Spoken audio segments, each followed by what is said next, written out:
Hi, I'm Ken Talaga of Nothos Natural Music, and today I wanted to talk about one of the components of flute making, and that is the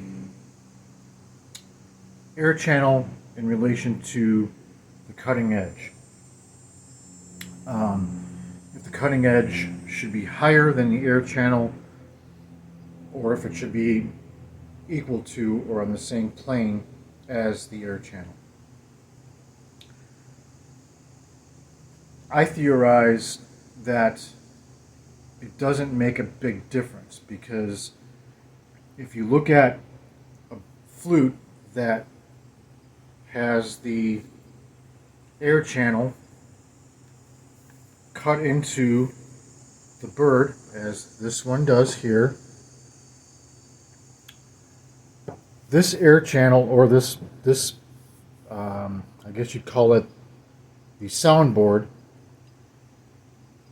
where the air hits the cutting edge, there's no ramp from this point angling down towards the mouthpiece to help with the air hitting the cutting edge.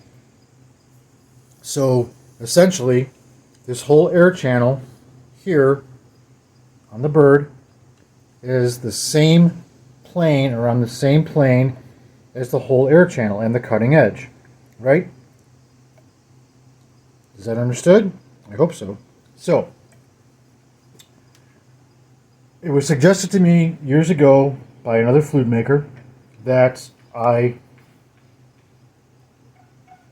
make my flutes with the air channel in the flute. So I followed his instructions and put the air channel on the flute and not on the bird. And have been making flutes this way for about, 2 or 3 years now, give or take. And I'm getting sound out of it, and a decent sound out of it. So I've been making them this way and not really thinking about changing how I make the air channel meet the cutting edge. It gets a good sound, which here's the sound. This is yellow cedar to the key of G with a red cedar bird or totem.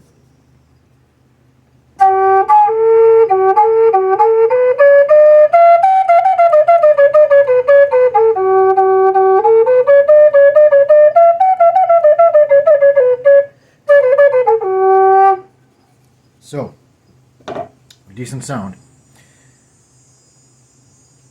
Another flute maker suggested that I make the cutting edge slightly higher than the air channel.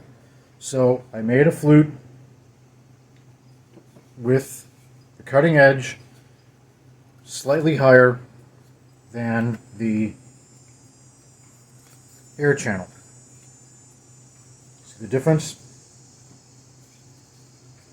between the two here? Again, the cutting edge on this flute, cutting edge here, is higher than my air channel. So, I'm doing this to see, or if I can hear, or if you hear, a dramatic difference in sound quality of this flute. Again, same wood, yellow cedar, with a red aromatic cedar bird or totem. This flute is tuned to the key of G, just like the other one was, or is. And so, here we go with the sound of this flute.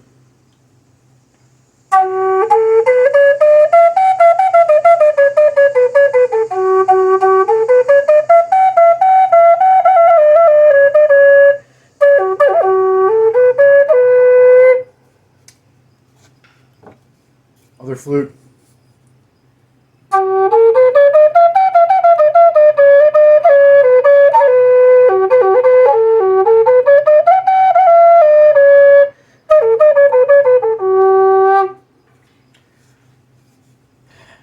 hear the difference between this or this flute at all. My ears aren't picking up any dramatic change or difference in the style of cutting edge and air channel relation at all. I know there's a site out there called Flutopedia that has a lot of diagrams and different formats of making that cutting edge where it's higher than the air channel.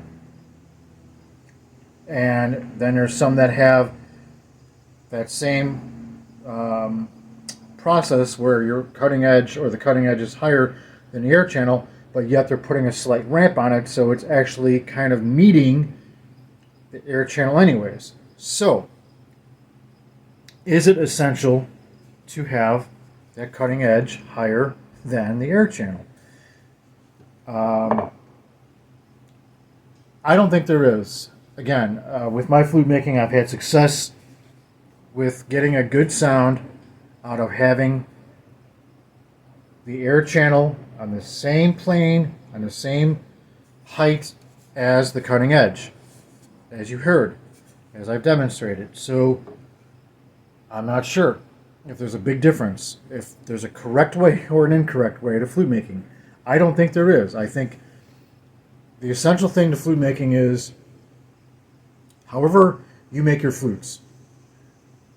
If you're a flute maker, that is. If you're making flutes, as long as you're getting sound that sounds good and other people like the sound of your flutes, then that's all that matters, as long as you're getting sound. Because, as I said, this flute maker here, I'm pretty sure he makes a majority of his flutes with the air channel in the bird, and his flutes sound pretty darn good.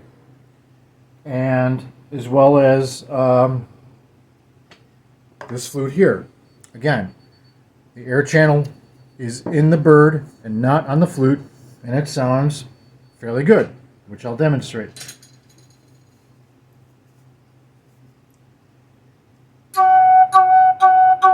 Okay, now it's going to give me problems now that I want to demonstrate it.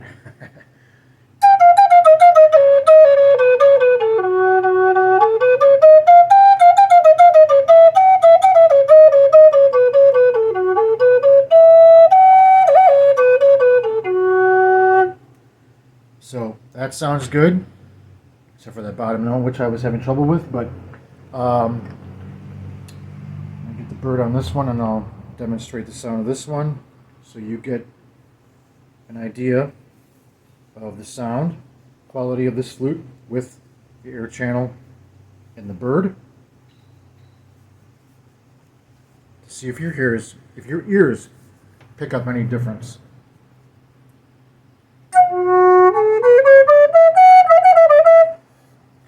Put that on there right.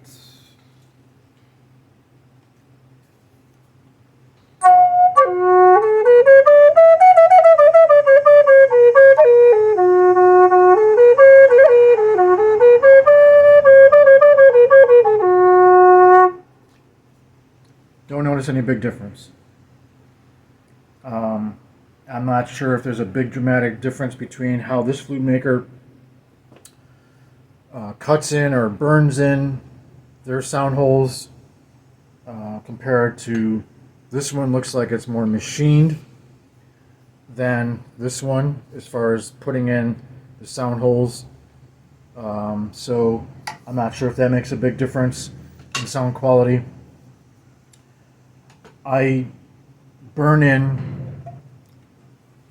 my air channels, and after drilling out the guide holes in my sound holes, I'll shape them and expand them by using heated metal tools that are custom shaped to enlarge and shape out the sound holes and whatnot. So after that's done, I'll file them down to smooth them out.